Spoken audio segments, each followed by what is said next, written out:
వాస్తవానికి ఈ ఫార్ములాలో పెట్టాల్సి వస్తే రేవంత్ రెడ్డి మీదనే కేసు పెట్టాల్సి ఉంటుంది. ఎందుకంటే సక్సెసివ్ ప్రభుత్వంగా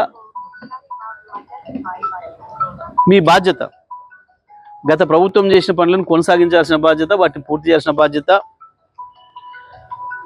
ప్రభుత్వానికి రావాల్సిన ఆదాయం తీసుకోవాల్సిన బాధ్యత, ఇవ్వాల్సిన చోట ఇవ్వాల్సిన బాధ్యత.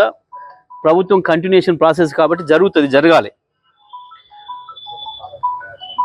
కానీ ఫార్ములా ఈ ప్లేస్ పెట్టలేకపోవడం నీ చేతగాంతనం, నీకు జ్ఞానం లేకపోవడం,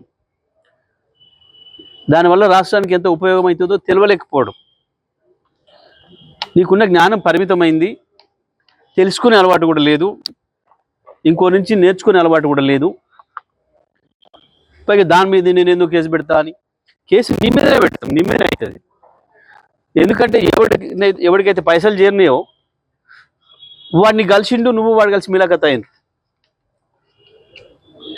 వాని కాడ డబ్బులు వసూలు చేయాల్సింది చేయకుండా సాటుగా వాని కాడ ఏదో డబ్బులు తీసుకున్నట్టున్నావు. అందుకనే దొంగ డ్రామా చేస్తూ చెయ్యాలేందో తేపు ఒక లీక్ ఇచ్చి ఎప్పుడో ఇచ్చింది నివేదిక విలకాన్నే ఉంది అది. కానీ నిన్న గ్రూప్ 1 విషయంలో నీ చేదగంతనం బయటపడిన తర్వాత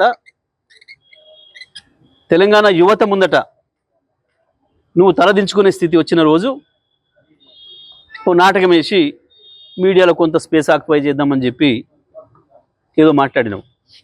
కానీ ఇది లొట్ట పీస్ కేసు అనే సంగతి కేటీఆర్ గారు ఆనాడే చెప్పిండు, ప్రజలందరికీ కూడా తెలుసు. వీటితో ఏమి కాదనే సంగతి అందరికి కూడా తెలుసు.